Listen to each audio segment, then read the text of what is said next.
berzi jauni sastādīti. Nu jā. Man šito pusi nevar, man vajag, lai viņš Uz to pusi uz mals, jā? to pusi. Ja viņš nevarēs, lai vienu reizi pārbraukt, pēc tam īstu visu sniegu šeja него. Uz ceļa. Jā, iначе viņš salozīs man uz berzus, ko es sādīju. Tu paskat, kāds smukums man.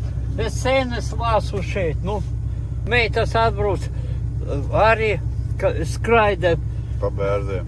pa bērziem, pa krūmajiem. Tu toreiz iet komandēt?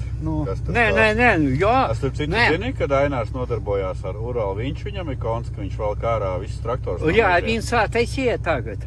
Jā. Tagad jau daudz, kas Krāslavas rajona sataisīs.